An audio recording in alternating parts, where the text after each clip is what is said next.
Ever get a credit card statement and think, wait a minute, that doesn't look right. You check all your purchases, make sure everything's adding up, but something just seems off. Oh, yeah.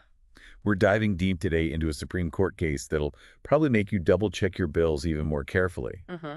We're looking at Danilo David versus Bank of the Philippine Islands, decided on September 29, 2021. This case is fascinating because it really gets at the heart of how much power a bank's internal records actually have. Like, can those records actually help a customer when a credit card statement just doesn't seem to add up? Okay, so first, can you set the scene for us? Who is Danilo David, and what led him to a legal battle with BPI? So David was a regular BPI credit card user, just like a lot of folks out there. Right. But he began delaying payments in 2007. By 2008, he had quite a substantial balance. Then in 2009, BPI sued him. Pretty standard procedure so far. Yeah, sounds like a pretty typical credit card debt case. Yeah, But I have a feeling there's more to this story. there is. The plot thickens, let's say, when we look at the number. Right. Okay. David's statement of account from January 14th, 2007 showed a balance of P 278,649.87. Got it. But a BPI internal record from around the same time showed a lower balance, P 223,749.48. Wait, hold on. Two different documents from the same bank for the same customer around the same time, but showing different amounts. Exactly. It's confusing, right? Very confusing. So what happened when this discrepancy landed in court? Well, the Metropolitan Trial Court and the Regional Trial Court both actually sided with David. Really? Yeah, they used that internal record, even though it wasn't officially submitted as evidence, to reduce his balance to P 97,428.51. It's interesting, right? You'd think the bank's official statement would hold more weight in a situation like that. I would think so, too. So David basically got away with owing a significantly smaller amount. Not so fast. The Court of Appeals then stepped in and basically said, hold up, not so quick. They ignored both the internal record and the initial statement. Instead, they zeroed in on that January 14, 2007 statement and calculated an even lower balance, P 63,074.89. Now I'm really lost. They ignored the record that was in David's favor and ended up lowering the amount even further. Why? Well, they focused on procedure. The internal record was never formally presented as evidence, so they decided to completely toss it out. Okay, so the lower courts were all over the map with this one. Yeah. This case went to the Supreme Court, right? What did they have to say? The Supreme Court ultimately decided to uphold what the MNTC and RTC had ruled. So yeah, they sided with David and used that internal record as the starting point for calculating his actual debt. This is all laid out in GR number 241092, written by Associate Justice Henri Jean-Paul B. Inuk. So that internal document really made a big difference in the end. But why? Why did the Supreme Court take that stance? There are a couple of key things that influenced their decision. Okay. First, during the trial, BPI's own witness actually admitted that the internal record was more accurate than the official statement. That's, like, legally speaking, a huge deal. It definitely sounds like the bank accidentally helped David's case. Anything else the Supreme Court took into consideration? Yeah, the second thing was that they pointed out that all the courts involved, even the Court of Appeals, had made some mistakes when calculating the interest and how David's payments were applied to the balance. Oh, wow. So basically, everyone was getting different amounts owed, no matter which numbers they were using. Exactly. The Supreme Court really emphasized how important accuracy and consistency are, even when it comes to internal documents. That makes sense. So what was the final verdict? What did David end up actually owing? The Supreme Court ordered David to pay P 98,527.40. Okay. This amount included the principal plus interest up to August 2008, along with additional interest that would keep accumulating until the entire debt was paid off. I bet there were some pretty hefty legal fees on top of all that. Of course, 10% of the total amount owed was added on as attorney's fees. So David's debt did get reduced because of that internal record, but this legal battle definitely came at a cost. I'm really curious about these interest calculations. How did they affect the final amount? Well, that's where things get really interesting. Calculating interest is often not as simple as it might seem at first glance. I have a feeling we're going to uncover even more twists and turns in this case as we explore these calculations further. I'm ready to dive deeper. So, we've talked about how the courts didn't agree on which documents to use, but there's this whole other layer to this case that really stood out to me. Right.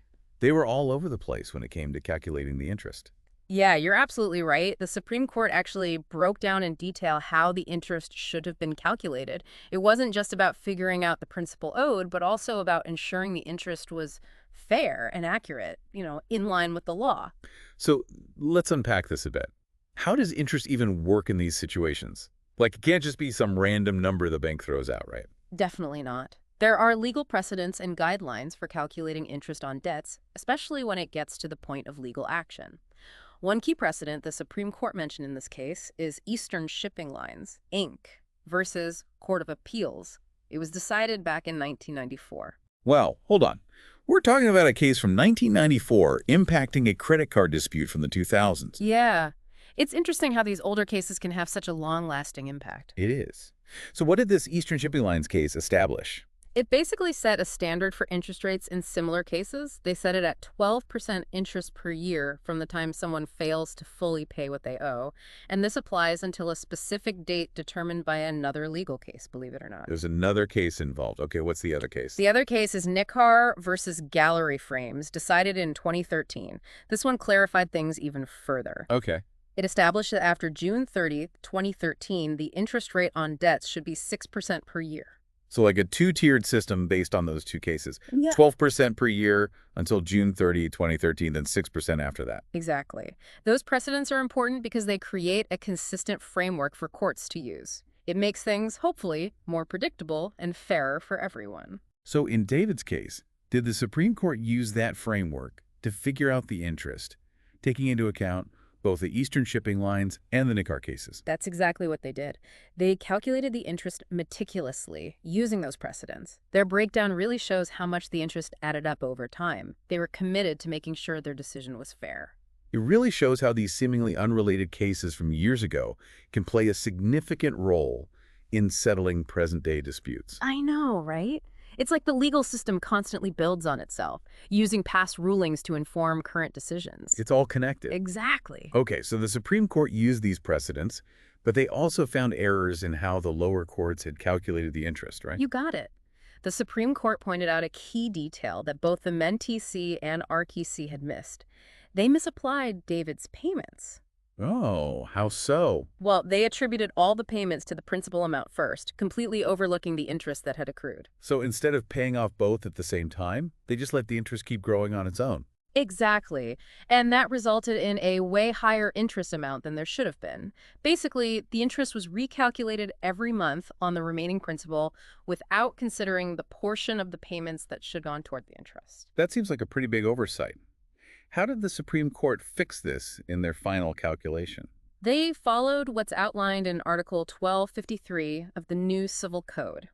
Good. That article basically says that if you have a debt with interest, the principal isn't considered paid until that interest is covered. So pay off the interest first, and then whatever is left over goes to the principal amount. Exactly. That way, the interest doesn't spiral out of control, and the debtor isn't hit with some unfairly large interest amount in the end. This case really shows how seemingly minor details, like how payments are applied, can make a huge difference. Absolutely.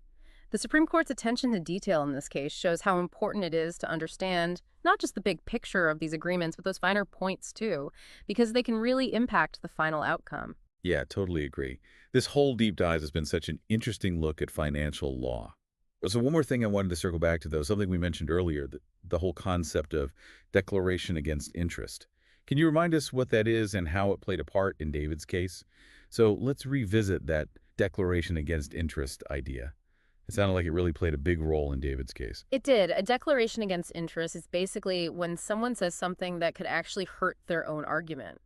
And because it seems counterintuitive to hurt your own case, it's usually seen as pretty credible. So when that BPI witness admitted that the internal record was more accurate, that's a perfect example of a declaration against interest. And it ended up helping David's case quite a bit. Exactly. It goes to show that even little things you say during a trial can have big consequences. This whole deep dive has been so interesting. We've uncovered so much. The impact of conflicting documents, the need for accuracy in record keeping, the whole challenge of calculating interest, and even these fascinating legal concepts like we just talked about, declaration against interest. It's been a lot. What are your final thoughts on this case? Does it have implications beyond just Danilo, David, and BPI? This case really makes you think about how important internal records can be in legal situations. The Supreme Court upholding the use of BPI's internal record as evidence suggests that companies need to be super careful about their internal record keeping because those documents could come back to bite them even if they were never meant to be public. So it's not just about being organized, but also about being accurate and consistent across all records, internal and external. Absolutely. It really emphasizes the importance of transparency and making sure everything matches up with the actual transactions and agreements. Mhm. It seems like this case could also give consumers more power.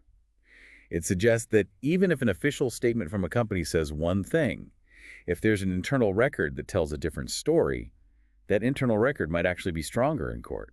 Yeah, that's a great point. It reinforces the idea that fairness should win out, even if it means challenging official statements with internal documents that are less formal but more accurate. It encourages consumers to really look closely at their statements and understand all of the details of their agreements. It definitely makes you think twice about those piles of paperwork. Yeah. We should probably all be paying closer attention. Right. And never hesitate to get legal advice if something doesn't feel right. Knowledge is power, especially with financial stuff. Well said. This Yeah. has been a really eye-opening deep dive into Danilo David versus Bank of the Philippine Islands. Thanks for walking us through it. My pleasure. And to everyone listening, if you enjoyed this look at a real-life legal case, be sure to subscribe for more deep dives into all sorts of interesting topics. We'll catch you next time.